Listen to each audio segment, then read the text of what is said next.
Greetings and salutations. This is the voice of Loquacious of Herd, bringing you his afterthoughts on My Little Pony, Friendship is Magic, Season 7, Episode 11, titled Not Asking for Trouble. I heartily suggest that you find and watch the episode itself sans commentary before proceeding with either this Afterthoughts review or viewing my full reaction, which is hosted at the link in the description. Please support the official release. Be warned, this Afterthoughts review will contain spoilers for the episode itself. With that out of the way, on to the review. Well, you can't have top-tier episodes all the time.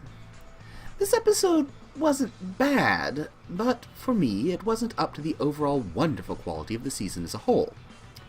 Probably because I'm not a fan of the Yaks, and this episode is effectively Pinky and the Yaks Shenanigans Part 2.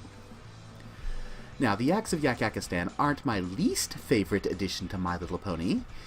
No, my least favorite addition would have to be the Equestria Girls. Ugh, less said about that spin-off the better, at least as far as I'm concerned.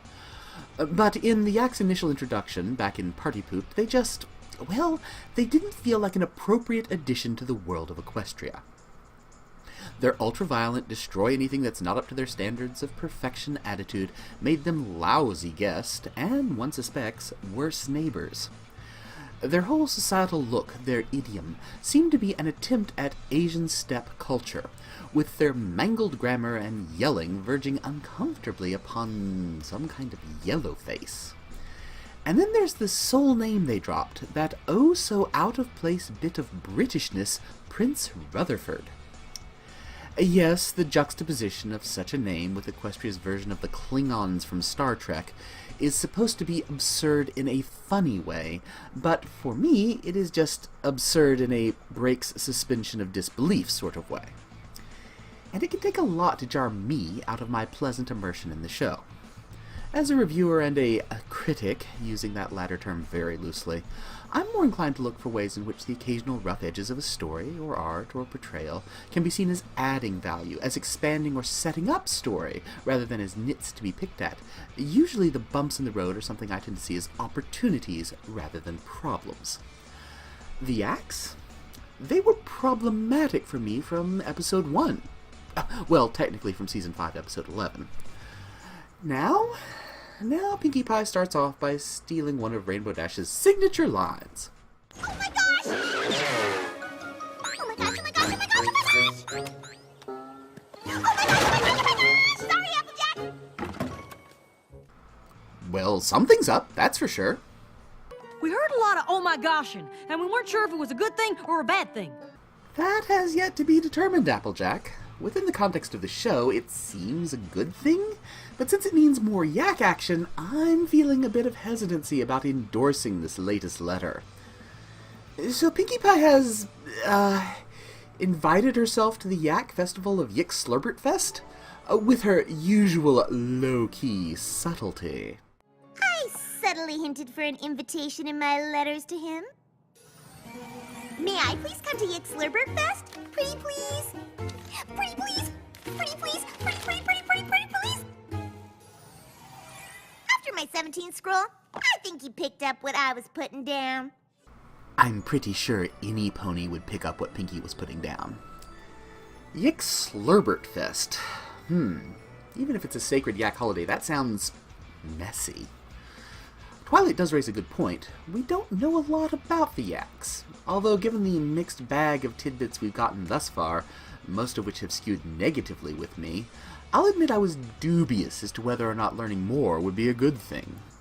Speaking of good things, Pinkie Pie angling for the honor of having her friendship ambassadorial duties made official. It's an honor to be the official friendship ambassador to the Yaks! That's not an official position. Yet, you're the princess of friendship. You can make it happen. Okay, you got it. Twilight, I think Pinkie wants something a bit more official than that. You have to make it official!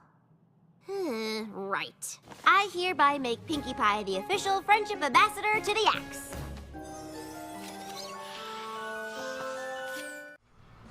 Well done. Now for a quick balloon trip to Yakakistan, complete with travel games with Gummy. As for the rival, Pinkie trots right into the midst of a stomperific, destructive, grand old time. The yaks aren't angry, though. Yaks destroy, and stomping is something they quite enjoy. Angry displays of destruction are the thing to do when it comes to celebrating sacred yak holidays. Pinky joins in, only to be pranked by Rutherford. And this, coupled with the general sense of smiling, relaxed friendliness which the prince is projecting amid the wanton destruction, gives the first real hint that yaks actually do have a sense of humor. I keep coming back to the thought of it, but the yaks really do remind me of the Klingons from Star Trek. The more we see of them in their homeland, the stronger that impression grows with me. Loud, boastful, aggressive, destructive, proud, but with a measure of honor and even humor and hospitality tossed into the mix. Back when we were first introduced, one of the problems I had with the yaks was that, if one assumed that Rutherford wasn't just a particularly obnoxious royal, but rather, as he claimed, emblematic of what all yaks were like, I couldn't see how yak society could function at all. They would be constantly at war with one another. Any grouping of yaks beyond immediate family would, it seemed, be spending all their time butting heads and smashing one another over the most trivial of imperfections. But as the festival unfolds and we see more of yak life, it seems likelier that there is considerably more flexibility in yak social interactions than Rutherford displayed when visiting Ponyville, and your average yak probably isn't as demanding as their leaders. This episode is already doing a surprisingly good job of fleshing out the yaks, of smoothing the very rough edges of their initial introduction, and of making them feel like a much better fit into the magical land of Equestria. Why, they even have story time about saving the world from the forces of evil. And that's how yaks defeat evil and save world.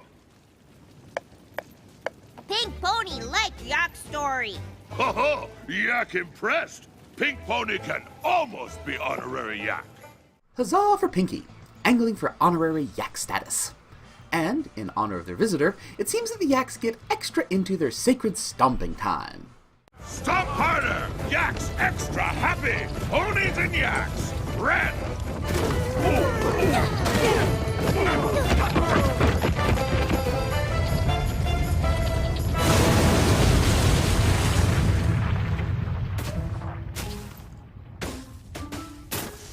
Is this part of the festival? Pink Pony asked too many questions.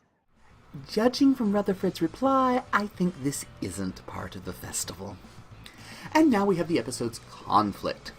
Things have gone to a fresh, snowy hell in Yak-Yakistan, and the yaks, though admittedly reasonably willing to tough it all out and power through on their own, are in over their heads.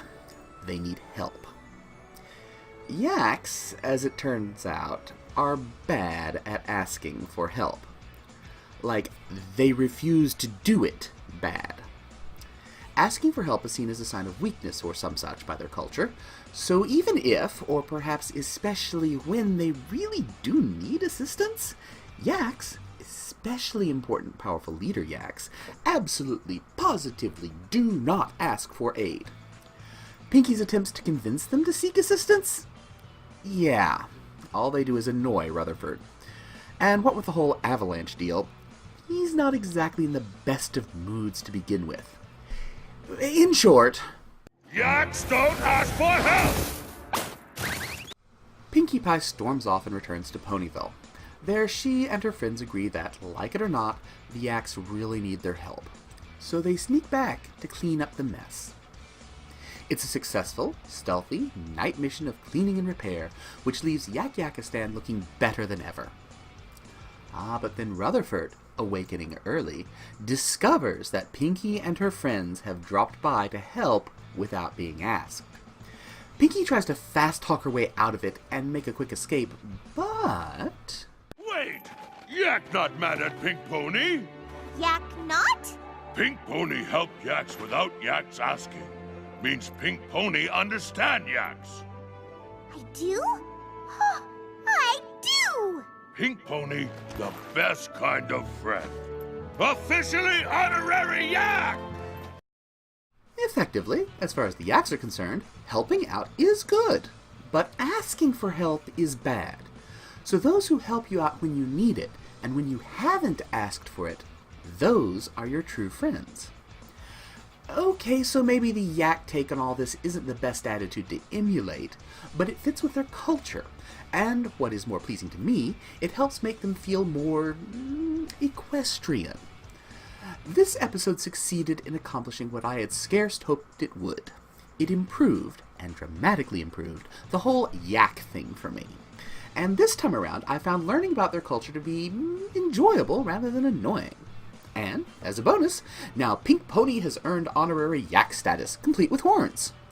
Although that helmet is a little on the heavy side for her. If you wish to see my full reaction to My Little Pony, Friendship is Magic, Season 7, Episode 11, titled Not Asking for Trouble, the link, as I mentioned earlier, is in the description. Feel free to leave any comments or likes for that reaction here on this Afterthoughts review. And until next time, as always, kindly remember, Watcher of Loquacious' videos is awesome! Stay awesome!